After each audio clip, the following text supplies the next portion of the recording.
안녕하세요. 저는 초등학교를 다니는 2살 차이 아이 둘의 엄마입니다. 첫째 아이를 낳기 전까진 사회생활을 왕성하게 했었습니다. 대형 쇼핑몰 MD로 일했었고 연봉도 높은 편이었어요. 결혼 후 아이를 낳고도 일은 계속 하고 싶었는데 첫째 아이가 원체 약하고 병치레가 몹시 잦은 편이었습니다. 병원을 수시로 가야 했기에 육아와 직장 생활을 병행한다는 게 쉽지가 않았어요. 남편은 그때 사업을 하고 있었는데 사업이 한창 잘 되고 있을 때였고 수익적인 면에서는 남편 혼자 외벌이를 해도 충분했었습니다. 그래서 남편과의 많은 대화 끝에 제가 회사를 그만두고 아이에게 전념하기로 했어요. 제 커리어를 생각하면 경력 단절이 되는 것이 아쉽기도 했지만 그때는 제 아이를 잘 돌보는 것이 더 중요했기 때문에 내린 결정이었습니다. 아이가 좀 크고 나면 다시 일을 하겠다는 생각도 있었고요. 그러던 와중 둘째 아이가 생겼어요. 아이 둘을 키우다 보니 다시 일을 할 만한 여력이나 시간이 없었고 그 후 저는 완전한 전업주부로서의 삶을 살게 되었습니다. 저는 원래도 열정과 에너지가 넘치고 부지런한 편인데요. 이전에는 회사 생활에 온 에너지를 다 쏟았다면 결혼하고 아이 낳고 나서는 살림과 육아에 저의 모든 에너지와 열정을 다 쏟았습니다. 집 인테리어에도 관심이 많아서 적은 돈으로도 집을 잘 꾸몄고 아이가 둘이나 있는 집이지만 늘 깔끔하고 단정하게 유지하려고 노력했어요. 그리고 살림이든 일이든 효율적인 걸 좋아하는 성격이라서 좀 더 효율적이고 편한 살림 동선을 연구하기도 했죠. 아이들 육아에 있어서도 밥은 물론 간식 하나, 주스 하나까지 제가 다 만들어 먹였습니다. 누군가는 저에게 체력적으로 그게 다 되느냐 했지만 저는 그런 게 재밌었어요. 그래서 한동안은 살림하고 육아하는 게 내 체질인가 싶기도 했었죠. 제 주변 지인들은 저희 집에 놀러 오면 왈가닥인 아이들 키우는 집인데 어쩜 이렇게 깔끔하고 정리정돈이 잘 되어 있느냐. 이사 온 지 얼마 안 된 집 같다는 칭찬을 잘했습니다. 그리고 제가 사용하는 도구들이나 인테리어 소품들도 좋아 보인다고 많이 물어보더라고요. 그래서 제 주변 지인들 사이에서 저는 손끝 야무진 살림꾼이라고 불리기도 하고 또 살림 도구를 살 때 저한테 물어보고 사는 친구들도 많았어요. 제가 잘 안다고요. 그럼 저는 이게 좋다, 이건 별로다 등등 제가 아는 선에선 열심히 조언도 해주고 세일하는 제품을 골라주기도 했죠. 하지만 제 주변 지인들 사이에서 제가 야무진 살림꾼이든 말든 저희 시댁에서 불리는 저는 아들 돈으로 집에서 놀고 먹는 한심한 며느리일 뿐이었습니다.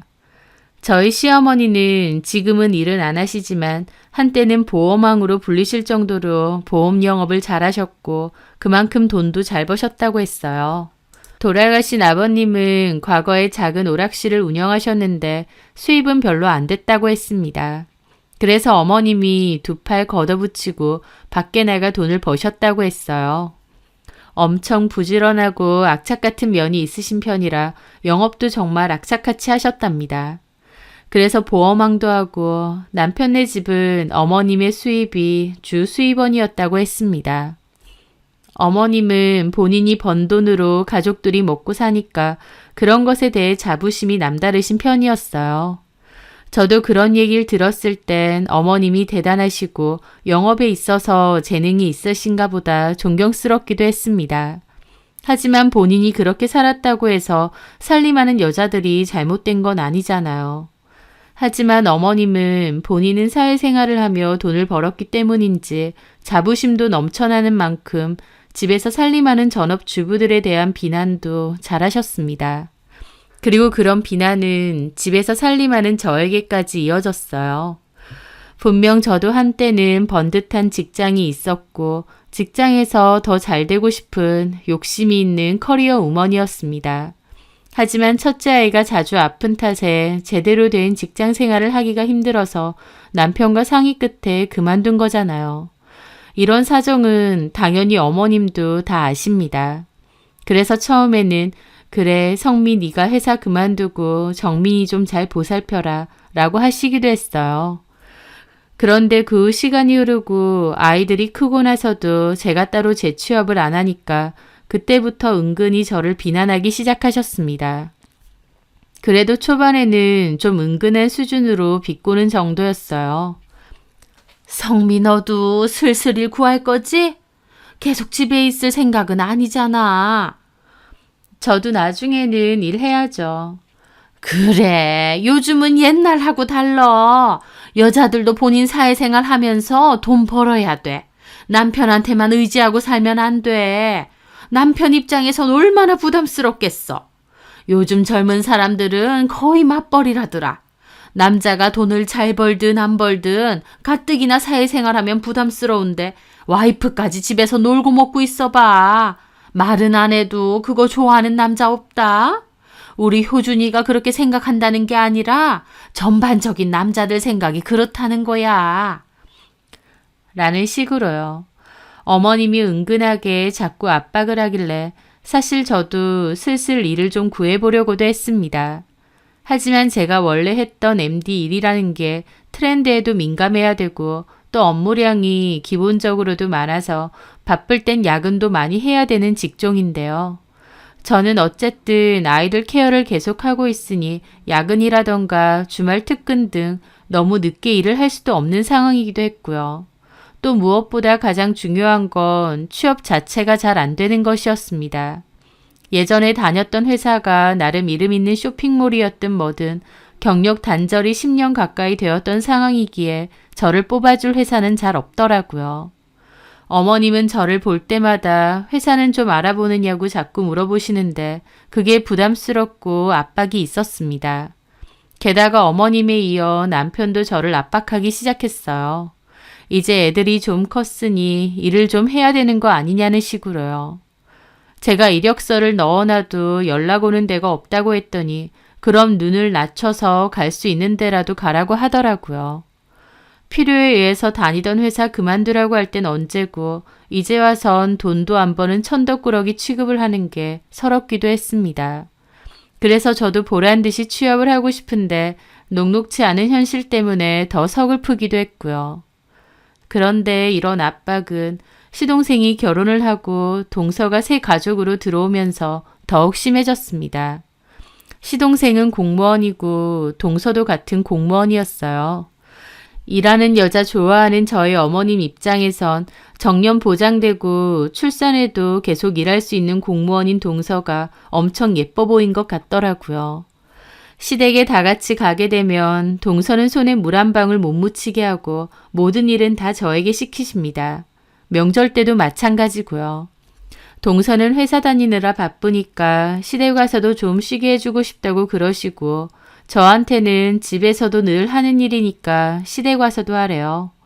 동서가 시집 오면서부터는 대놓고 전업주부인 저를 무시하고 저한테만 일을 시키시는 거였죠.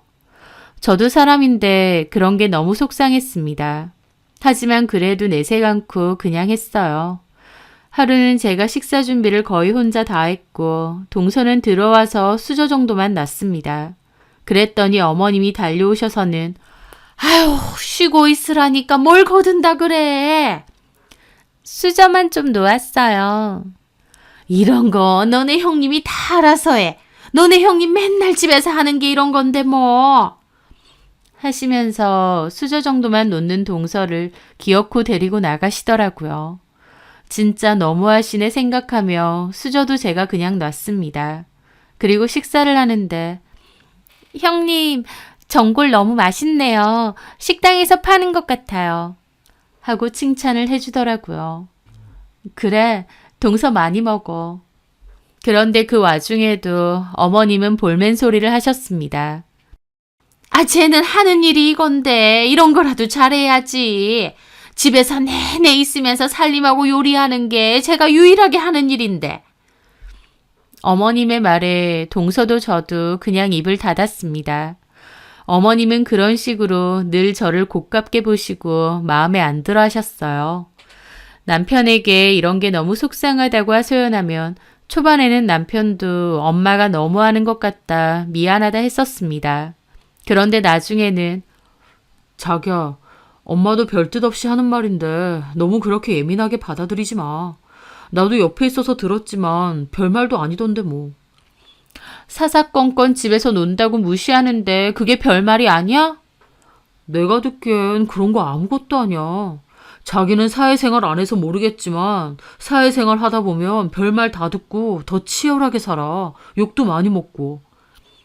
하면서 저를 사회생활도 안 해본 무지랭이 취급하더라고요. 그 사회생활 나도 했거든? 10년 전? 아휴, 그게 언제 쪽인데. 그리고 자기 그런 걸로 엄마 말에 발끈하면 그거야말로 자격지심인 거야. 자격지심? 내가 왜 자격지심을 가지는데? 어쨌든 재취업 안 돼서 집에 있으니까. 나 집에 있으면서 놀고 먹는 거 아니야. 내 덕분에 애들 건강하게 잘 크고 있고 집도 먼지 하나 없이 깨끗하잖아. 깨끗하고 쾌적한 집에서 좋은 식사 대접받는 거 그런 건 다 내 덕분 아니야? 그런 것도 좋아. 좋은데 솔직한 말로 나는 집 좀 지저분해도 되고 애들 인스턴트 좀 먹어도 되니까 자기가 이제 돈 좀 벌어왔으면 좋겠어. 라더라고요. 그게 남편의 진심이었습니다. 내가 재취업 안 하고 싶어서 이래? 이력서 넣어도 연락 오는 데가 없다고 했잖아. 자기가 너무 높은 데만 넣는 거 아니야? 좀 수준에 맞춰서 낮춰서 넣어봐. 어디라도 좀 가봐라. 나 혼자 버는 거 힘들어. 뭐? 자기 웃긴다. 합의하에 그만둔 건데 이제 와서 애들 좀 크고 나니까 나는 집에서 놀고 먹는 사람 취급해? 그리고 당신도 요즘 생활비 많이 안 들고 와서 나도 친정도움 종종 받고 있잖아. 사업이 잘 안 되는 걸 어떻게 하라고. 그리고 당신이 놀고 먹는다는 게 아니라 나도 그만큼 힘드니까 그렇지. 사업도 가뜩이나 어려운데 나 혼자 이 집안을 책임져야 된다는 게 얼마나 부담스러운지 자기는 모르지? 진짜 숨이 꼴딱꼴딱 넘어간다. 이럴 때 와이프라도 돈을 좀 벌어다 주면 내 부담이 훨씬 덜한데. 말이 나와서 그런데 내 친구들 중에 맞벌이 안 하는 집 우리 집밖에 없더라. 남편의 말에 저는 어처구니가 없었습니다. 애를 돌봐야 해서 어쩔 수 없이 저도 제 경력 단절 생각하며 일 그만둔 건데 이제 와서 돈 안 벌어온다고 이런 취급이라뇨. 게다가 남편 사업이 어려워지면서 생활비도 많이 줄어들어서 그동안 모아둔 적금을 파먹으며 쓰거나 가끔 친정에 손 벌린 적도 종종 있습니다. 그런 것도 다 알면서 본인은 돈 번다고 유세 떨고 저는 집에 있다고 저렇게 말을 하는 거예요. 어머님도 남편도 너무 야속하더라고요. 게다가 한편으론 하도 그런 소리를 들으니 자존감도 너무 떨어지고 제 처지가 너무 속상하고 서글프기도 한 겁니다. 과거 첫째 애가 많이 아프고 병원을 수시로 다녔어야 했어도 그래도 회사를 그만두지 말았어야 했나? 그래도 악착같이 다녔어야 했나? 라는 뒤늦은 후회도 들고요. 하지만 이제 와서 그런 후회를 한들 뭐가 달라지겠나요? 저는 여전히 취업 자리를 찾으며 이력서를 내면서도 내 나름대로 집에서 돈을 벌 수 있는 방법이 없을까 고민하게 되었습니다. 그리고 그런 고민을 아는 지인에게 얘기했는데 그 지인이 저에게 그러는 거예요. 정민 엄마, 그런 거 해봐. 살림 인플루언서. 살림 인플루언서? 그래. 블로그나 SNS에 살림 팁이나 인테리어 해놓은 거 사진하고 영상 잘 찍어서 많이 올리잖아. 그거 잘만 되면 돈 엄청 번다던데? 아, 나도 몇 번 본 적 있어. 내가 해볼 생각은 안 해봤는데. 정민 엄마 살림 팁도 엄청 많고 집도 엄청 깨끗하잖아. 정리 노하우도 많고. 그런 거 사진이나 영상으로 잘 찍어서 활용해봐. 정민 엄마 잘할 것 같은데? 지인의 말에 저도 진지하게 그런 걸 한번 해볼까 싶었습니다.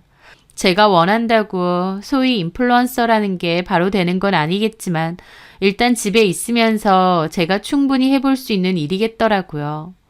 그동안의 살림 노하우나 팁도 많았던 데다 과거 쇼핑몰에서 일을 했기 때문에 기본적인 사진 찍는 법과 사진 고르는 법, 보정법이나 마케팅 방법도 두루두루 알고 있었습니다. 과거 경험을 미천 삼아 나도 한번 도전해보자 싶었어요. 저는 유명한 살림 인플루언서들을 찾아보면서 어떻게 올리는지, 어떤 게시물이 인기가 있는지 연구해 보게 되었습니다. 그리고 저도 직접 찍어보고 보정도 하고 영상도 만들어 봤어요. 안 해봤던 걸 하는 거라서 초반에는 좀 어설프기도 하고 잘 안 되기도 하더라고요. 하지만 나름 유튜브 보면서 공부도 하고 제 나름대로 여러 가지 시도를 많이 했습니다. 남편은 그런 제 모습에 혀를 찼죠. 그런 걸로 돈이 되겠느냐, 그게 될 것 같으면 아줌마들 개나 소나 다 하겠다며 무시하더라고요. 하지만 저는 남편의 무시도 꾹꾹 참아가며 천천히 공부하고 준비를 했습니다. 그렇게 게시물들을 하나씩 올리기 시작했어요. 당연히 처음에는 팔로워도 없었고 제 게시물을 봐주는 사람도 없었습니다. 하지만 저는 꾸준하게 게시물을 올리면서 제가 먼저 다른 사람 계정을 타고 다니며 홍보도 하고 친구 추가도 하면서 적극적으로 제 계정을 알렸어요. 3개월이 넘어갈 때까지도 제 계정은 팔로워도 미미하게 늘었고 반응이 별로 없었습니다. 반응이 좀 와야 저도 재미를 붙여서 할 텐데 그게 아니다 보니 저에게도 소위 현타가 좀 오기도 했어요. 이걸 계속하는 게 맞나? 사람들이 왜 내 건 안 보지? 내가 뭔가 잘못하고 있나? 그런 생각이 많이 들었죠. 그래서 한동안은 그냥 올리지 말까 싶어서 2주 동안 업로드를 안 한 적도 있습니다. 하지만 어느 순간 다시 해보자는 생각이 확 들더라고요. 그래, 시작한 거 죽이 되든 밥이 되든 해보자. 1년까지 한번 죽어라 해보고 그래도 안 되면 포기하자 결심했습니다. 너무 단기간에 어떤 결과를 원했던 것 같아서 저는 좀 기간을 오래 두고 다시 시작했습니다. 제 게시물의 문제점은 뭔지, 인기 많은 다른 게시물들과의 차이점은 뭔지도 많이 고민했던 것 같습니다. 두드려라, 그럼 열릴 것이다 라는 말처럼 저에게도 변곡점은 찾아왔습니다. 제 살림 팁 게시물 하나가 소위 빵 터지게 되었거든요. SNS라는 게 참 신기하게도 하나가 터지면 그 반응이 엄청나더라고요. 3개월 넘게 하루에 2-3명 겨우 오르던 제 계정이 그 게시물 터지자마자 하루 만에 10,000명이 넘게 팔로우가 되었거든요. 그리고 그 게시물이 터지면서 동시에 이전 게시물들까지도 반응이 올라왔습니다. 제가 고심해서 촬영하고 만들었던 게시물들이 덩달아 좋은 반응을 얻었던 거죠. 그 쾌감은 말로 못하겠더라고요. 여태까지의 고생이 보상받는 기분도 들고요. 그렇게 한번 급물살을 타기 시작한 제 계정은 기하급수적으로 팔로워가 늘기 시작했습니다. 게다가 팔로워가 늘기 시작하면서 저에게 협업, 협찬, 광고 문의도 쏟아지기 시작했어요. 그게 돈이 되겠느냐고 빈정거리던 남편은 제 팔로워와 함께 쏟아지는 광고 문의를 보고 몹시 놀라더라고요. 당신 팔로워가 언제 이렇게 늘었느냐, 혹시 돈 주고 산 건 아니냐는 소리까지 했으니까요. 저는 그맘때 물밀듯 들어오는 광고 중 저에게 필요한 것만 엄선해서 제 계정에 광고 피드를 올렸습니다. 업체로부터 피드를 올려주고 받는 광고비도 처음에는 액수가 그렇게 많지 않았어요. 하지만 팔로워 수가 점점 늘어나면서 광고비도 점차 엄청 늘어나게 됐죠. 저는 소위 말하는 잘 나가는 살림 인플루언서가 된 겁니다.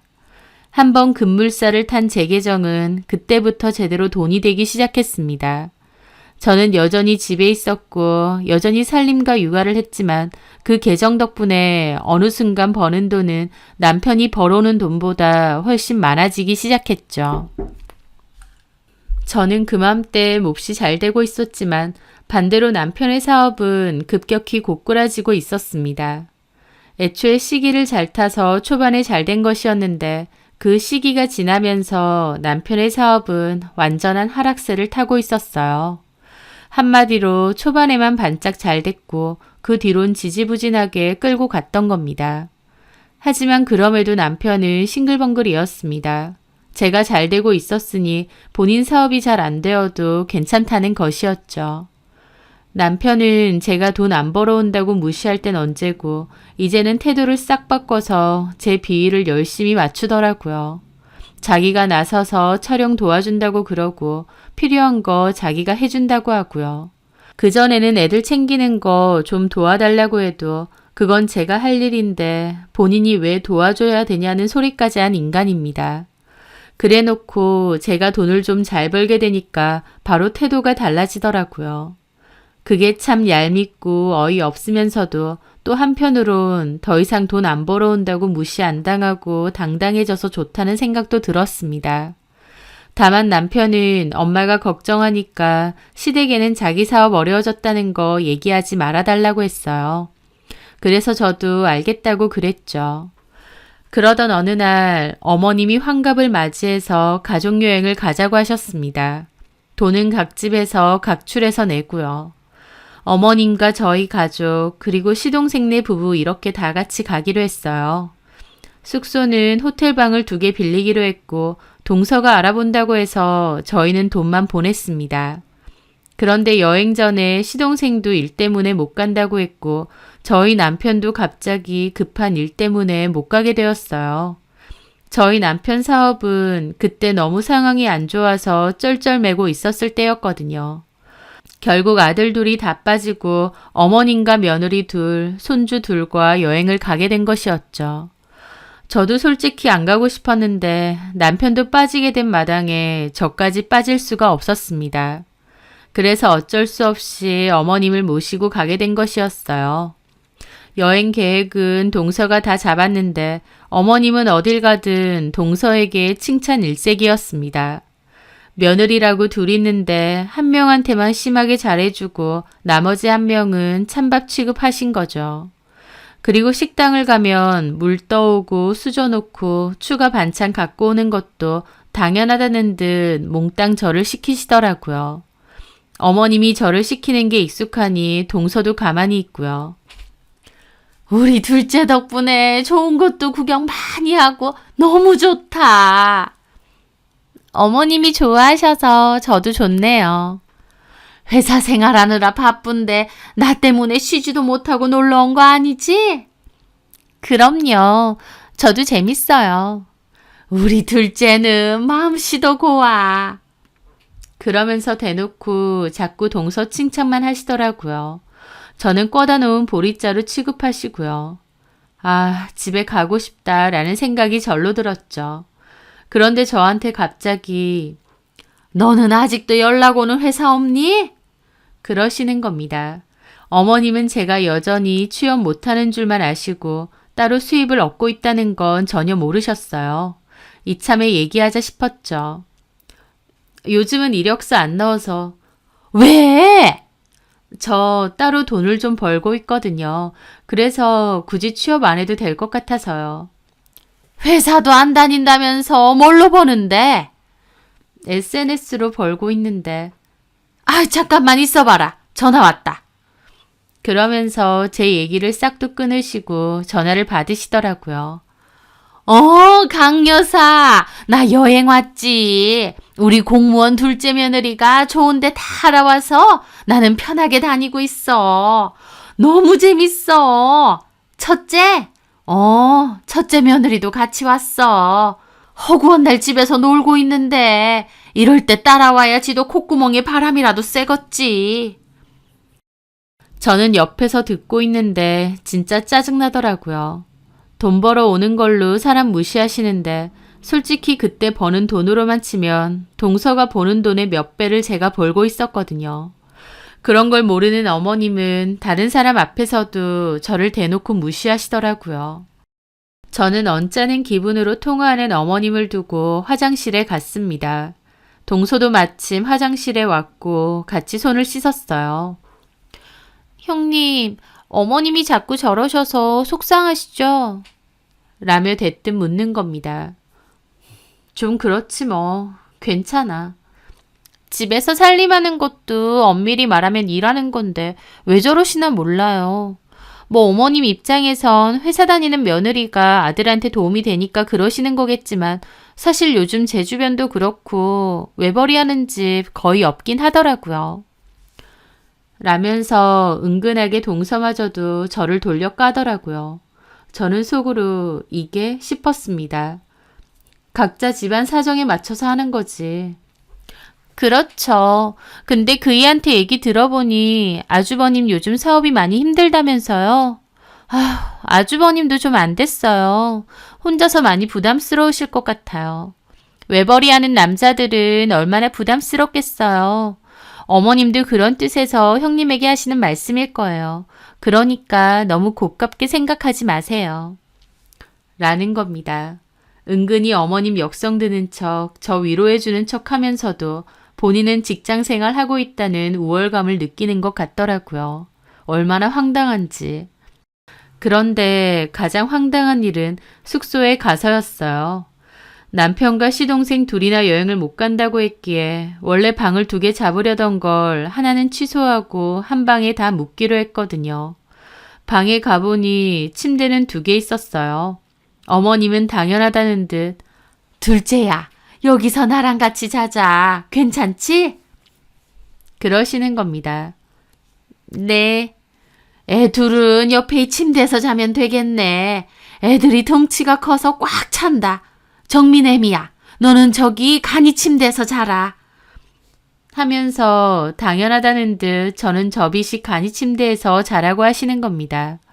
침대가 2개밖에 없으니 그 상황이 이해는 되면서도 너무 당연하게 저한테 간이 침대 쓰라고 하시는 게 좀 서운했죠. 게다가 동서도 말이라도 제가 간이 침대 쓸게요 라는 한마디를 안 하더라고요. 게다가 호텔이 좁아 간이 침대 놓을 자리가 마땅치 않아서 화장실 앞에 간이 침대를 놓았습니다. 똑같이 돈 내고 왔는데 저한테만 당연하게 화장실 앞 간이 침대에서 자라고 하니 좀 그렇더라고요. 그래서 제가 그랬죠. 차라리 프런트 가서 방 하나 더 있는지 물어볼게요. 그랬더니 어머님이 저를 흘겨보시더라고요. 뭐하러? 이 방 다 같이 쓰기엔 좀 비좁잖아요. 침대도 좁아 보이는 데다 화장실도 하나밖에 없고. 차라리 방 하나 더 해서 아이들이랑 저는 그 방 가서 잘게요. 여기 침대 2개니까 어머님하고 동서하고 하나씩 편하게 주무시면 될 것 같고.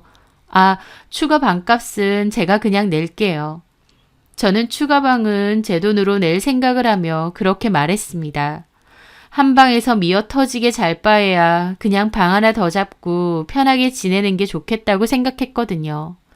그런데 어머님이 제 말이 끝나기도 전에 벌컥 화를 내시더라고요. 너 돈이 남아 돈이? 네? 네 돈 아니라고 그렇게 펑펑 써? 효준이가 밖에서 힘들게 벌어온 돈을 너는 그렇게 아무 생각도 없이 쓰고 다니냐고. 하면서 좀 과하게 화를 내시는 겁니다. 엄밀히 제가 내겠다는 방값이 남편 돈도 아니고 제 돈으로 하려고 했던 거고 설사 누구 돈으로 한다 한들 이게 그렇게 화낼 일인가 싶더라고요. 방 하나 더 하면 돈이 얼만데? 너 여태까지 이런 식으로 효준이가 힘들게 벌어온 돈 펑펑 쓰고 다녔니?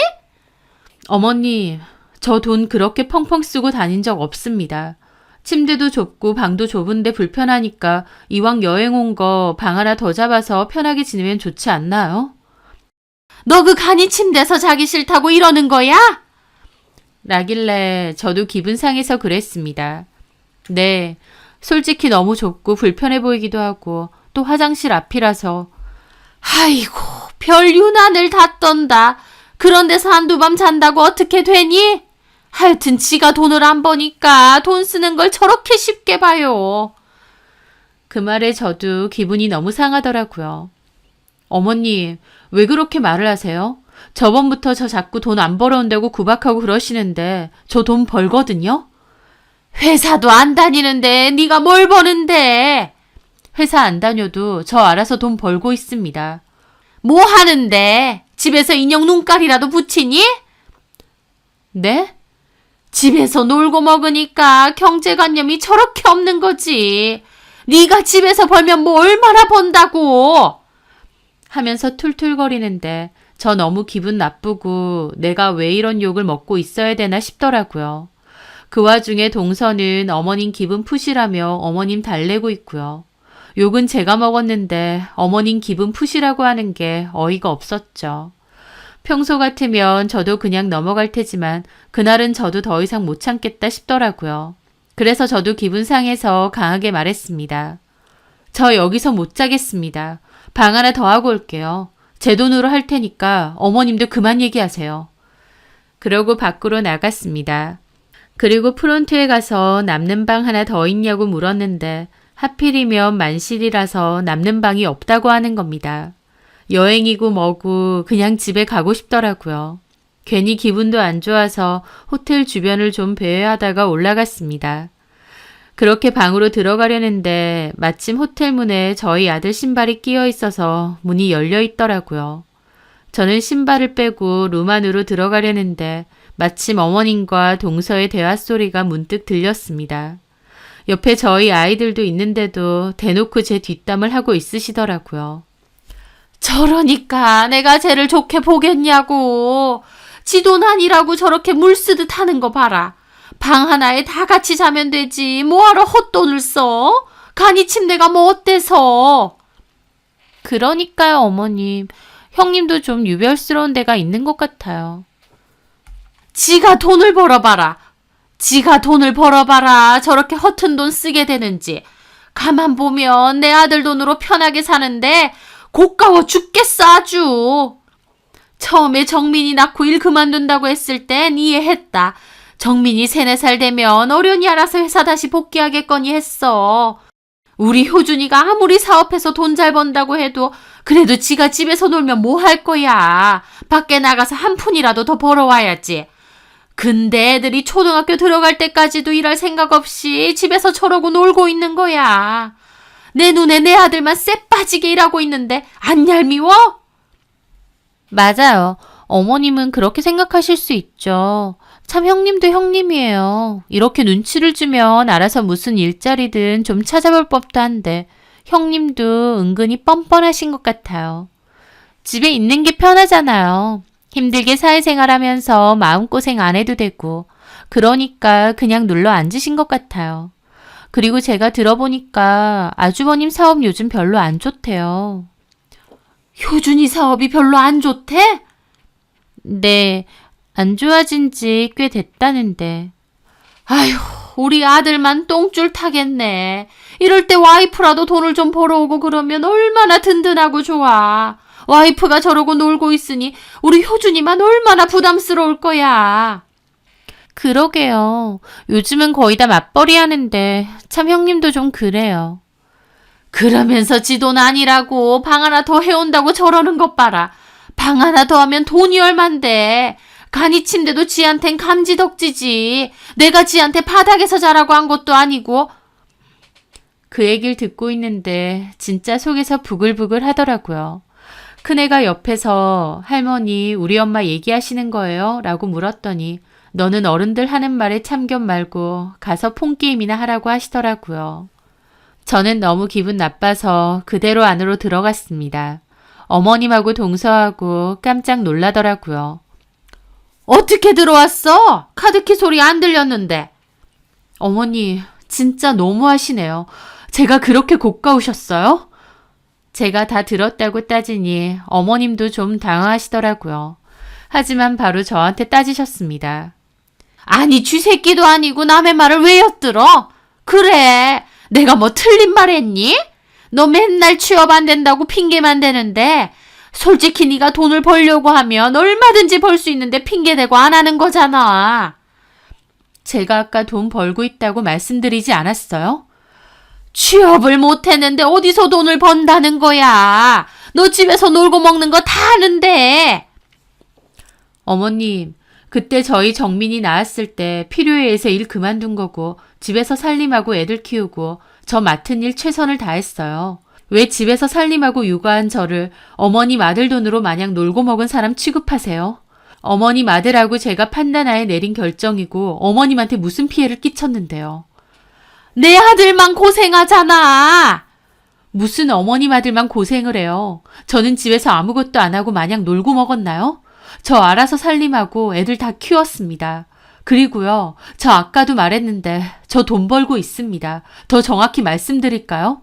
어머님이 혼자서 돈 번다고 그렇게 안타까워하는 어머님 아들 생활비 제대로 안 들고 온 지 꽤 됐어요. 제가 말을 안 해서 그렇지. 그리고 지금은 어머님 아들보다 제가 훨씬 더 많이 벌고 있습니다. 비교도 안 돼요. 어머님이 예뻐 죽겠다는 동서 월급에 비해서도 못해도 제가 5배는 더 벌걸요? 제 말에 어머님도 동서도 눈이 동그래지더라고요. 뭐야? 네가 뭘로 그렇게 돈을 버는데? 거짓말 하지 마! 설명한다고 아시겠어요? 저 기분 나빠서 돌아갈 겁니다. 예뻐 죽겠는 둘째 며느리하고 여행마저 잘하세요. 저는 그 즉시 짐 다시 쌌습니다. 그리고 곧바로 어플로 택시도 불렀어요. 아이들 옷 입히고 그대로 호텔방 나갔습니다. 짐 싸는 동안 어머님은 옆에서 네가 뭘로 돈을 버느냐, 왜 거짓말하느냐, 허세 부리느냐, 뭔 소리를 하든 말든 그냥 무시하고 나갔습니다. 그렇게 택시 타고 집에까지 왔어요. 집에까지 다이렉트로 간 거라서 택시비가 꽤 나왔지만 상관없었습니다. 제가 집에 가니 남편도 집에 있더라고요. 여행 간 제가 짐가방 들고 들어오니 놀라는 겁니다. 여보, 벌써 왔어? 방 하나에 다 같이 자기로 했는데 나한텐 당연하게 간이 침대 자라고 하시더라. 그냥 편하게 방 하나 더 잡겠다고 하니 남편 돈으로 호요식하냐고 아주 호텔이 떠나가라 소리 지르시네. 게다가 동서한테 내 뒷담도 하시더라고. 당신 돈으로 먹고 사는 내가 너무 꼴 보기 싫고 얄미워 죽겠다고 그러시던데 기분 나빠서 짐 싸서 택시 타고 그냥 왔어. 제 말에 남편도 당황하더라고요. 엄마가 그렇게 말했다고? 왜 그러셨지? 뭘 왜 그래? 여태까지 늘 그러셨는데. 뭘 새삼스럽게 처음 들은 척해? 그리고 당신도 어머님 말에 잘도 동조했잖아, 여태까지. 뭔 소리야, 내가 언제. 내가 요즘에야 돈 잘 벌고 있으니 당신도 나한테 이러는 거지. 불과 몇 달 전만 해도 나한테 아니랬잖아. 가만 생각해보니까 진짜 기분 나쁘네. 내가 여태까지 살림 책임지고 애들 이만큼 건강하게 잘 키워놨는데 왜 내가 놀고 먹은 사람 취급받아야 돼? 당신이나 어머님이나 생각하는 게 진짜 웃긴다. 육아하고 살림하려고 할 땐 언제고 이제 와선 왜 돈 안 벌어오냐고 난리야? 아주 본인들 입맛대로 내가 다 해줘야 되지. 저도 그동안 쌓인 게 폭발했습니다. 제가 열불을 내니까 남편도 쩔쩔매더라고요. 여보, 일단 진정해. 그래서 엄마랑 재수 씨만 놔두고 이렇게 온 거란 말이야? 그럼 내가 거기서 내 속 썩어 문드러지면서 비위 맞추고 있을까? 애들도 옆에 있는 데서 대놓고 내 욕하고 있는데? 아휴, 엄마도 이래저래 내가 걱정되니까. 뭔 걱정. 어머님이 당신이 대단한 희생해서 돈이라도 엄청 벌어오는 줄 아나 본데 당신 생활비 똑바로 안 들고 온 지 꽤 됐지 않아? 그리고 내 집에서 너네 엄마 역성 들 것 같으면 그냥 너네 집 가. 제 말에 남편도 입을 다물더라고요. 나 지금 당신 얼굴도 보기 싫어. 나 돈 안 벌어온다고 당신도 어머님이랑 똑같이 나한테 굴었잖아. 그동안은 내가 그냥 참고 넘어갔는데 가만 생각할수록 기분 나쁘네. 뭐? 아들 돈으로 먹고 살아? 지금 누가 누구 돈으로 먹고 사는데? 진짜 생각할수록 어이없네. 나 더 이상은 안 참아. 참을 이유가 없어. 저는 그렇게 쏘아붙이고 자리 떴습니다. 남편도 인상은 구겨지는데 뭐라 말은 못하고 얼굴만 시뻘개져 있더라고요. 그 와중에 남편에게 어머님으로부터 전화가 왔습니다. 남편은 어머님에게 화풀이 하더라고요. 아, 왜요? 그래요. 방금 저 사람 집에 왔어. 아니, 같이 여행 가놓고 저 사람만 왜 간이 침대 자라고 해? 그리고 뒤에서 재수 씨한테 저 사람 욕은 왜 하고 있어요? 하면서 어머님한테 따지더라고요. 그러더니 아, 저 사람 말 맞아. 저 사람 하고 있는 일 잘 돼서 돈 잘 버는 것도 맞고 내 수입보다 훨씬 잘 번 지 꽤 됐어. 아, 엄마는 진짜 왜 긁어부스럼이에요? 라는데 방에서 듣고 있으니 어이없더라고요. 남편 하는 행동이 너무 비겁했습니다. 제가 돈을 잘 벌게 됐으니 이제는 제비 맞추려고 하고 제가 돈을 못 벌면 대놓고 무시해도 된다는 건가요? 남편이고 어머님이고 진짜 정 떨어지더라고요. 남편한테서 제가 버는 수입을 들은 어머님은 그날부로 바로 태도를 싹 바꾸셨어요. 전화에서는 목소리부터 바뀌어서는 그날 여행지에서 미안했다. 나도 속상한 마음에 그랬다. 네가 애 보고 살림하면서 그 와중에 돈도 그렇게 잘 벌고 있었다니 참 기특하고 대단하다 그러고 있더라고요. 저는 아무 말 안 하고 가만히 듣고만 있었습니다. 그러다가 그랬죠. 근데요, 어머님. 저는 어머님이 하신 말씀이 잘 잊혀지지가 않네요. 내가 뭐라고 했는데? 어머님 아들 돈으로 제가 먹고 사는 게 너무 고깝다고 하셨잖아요. 내가 그런 말까지 했니? 아휴, 내가 별소리를 다 했네. 너무 기분 상해 말고. 이미 상했는데 뭘 상하지 말라고 하시는 거예요. 어머님 말씀 맞아요. 어쨌든 한 사람이 버는 돈으로 다른 사람이 먹고 살면 돈 버는 사람 입장에선 고가울 수 있죠. 지금 제가 딱 그렇거든요. 애 키우고 살림하는 것도 제가 다 했으면 남편이 돈이라도 잘 벌어와야 되는데 지금 보세요. 돈 제대로 안 벌어온 지 꽤 됐거든요. 그것뿐인가요? 집안일도 안 하고 돈도 제대로 못 벌어올 것 같으면 성격이라도 착하고 심적으로 의지라도 되던가.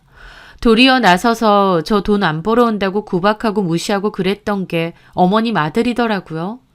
애들도 있고 해서 저도 좋은 게 좋은 거라고 참고 살았는데 어머님 그 얘기 듣고 제가 정신이 확 드는 거예요. 그래, 내가 뭐가 아쉬워서 이걸 참고 사나? 이번 기회에 깨달았다고나 할까요?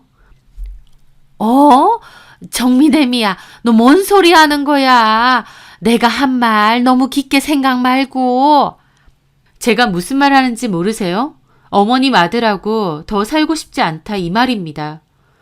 제 말에 어머님 화들짝 놀라시더군요. 아니 정미애미야, 너 이건 아니지. 왜 그래? 대놓고 욕먹고 무시당하고 살았는데 이제 와서 보니 제가 이걸 왜 참고 있어야 되는지 모르겠네요. 그리고 제가 버는 돈으로 어머님 아들 건사하고 싶지도 않아요. 제 돈으로 저렇게 편하게 먹고 사는 거 저도 고깝거든요. 야, 너 돈 좀 번다고 이런 식으로 나오면 돼? 네, 됩니다. 어머님 아들 그깟 돈 몇 푼 번다고 저 무시했잖아요. 근데 저는 왜 못해요? 뭐야? 어머님 아들 이혼한다면 그건 전적으로 어머님 때문인 줄이나 아세요. 저는 그렇게 전화 끊었습니다. 그리고 그날 바로 남편에게도 이혼하자고 했습니다. 돈 못 벌어오고 살림만 한다고 개무시한 것도 너무 기분 나쁘고 이제는 내가 왜 살림에 육아에 돈 버는 것까지 다 해야 되느냐고. 당신이랑 왜 같이 살아야 되는지 그 이유를 모르겠다고 했죠. 남편도 처음엔 미안하다고 하더니 나중에는 돈 좀 번다고 남편이고 시댁이고 우습게 보이냐고 네가 언제까지 잘 벌 수 있을 것 같냐고 하더라고요. 내가 돈을 잘 벌든 말든 너하고 정 떨어져서 더는 못 살겠다고 그랬죠. 솔직히 부부 사이가 혈연으로 맺어진 관계도 아니고 정 떨어지면 그만 아닌가요? 저는 남편이고 어머님이 돈 때문에 저한테 보여준 말과 행동들에 정 떨어진 지 오래됐거든요. 계속 뭔가 속에서 걸렸는데 그 여행지에서의 간이 침대로 인해 제대로 깨달았다고나 할까요? 제가 이혼 통보를 하자 남편은 절대 이혼 못한다고 빌면서 어머님한테 전화해서 길길이 날뛰더라고요. 아, 엄마 때문에 이게 뭐야? 엄마가 괜히 저 사람한테 쓸데없는 소리 해서. 하면서 난리치던데 그런 것도 저 들으라고 일부러 저러는 것 같아서 웃기더라고요. 자기들끼리 북치고 장구치고 난리도 아니었습니다. 어머님도 저한테 미안하다고 자기가 이제 입방정 안 떨 거라고 그러시질 않나. 남편도 또 태도를 바꿔 저한테 미안하다고 자기가 반성 많이 했다고 애들 생각해서 이혼하지 말자고 빌고 저는 한 80%는 이혼으로 마음을 굳혔는데 그럼에도 애들이 살짝 걸려서 일단 생각하는 시간을 갖자고 했습니다. 그리고 지금은 별거를 하면서 이혼에 대해 이런저런 고민을 하고 있어요. 사실 거의 이혼 쪽으로 마음을 굳혔는데 후회 없는 선택을 위해 마지막까지 고민을 하고 있는 중이기도 합니다. 솔직히 이제는 제가 아쉬운 입장도 아니고 칼자루는 제가 쥐었다는 생각이 드니 마음 조급할 것도 없거든요. 그리고 제 계정은 꾸준하게 잘 성장하고 있어요.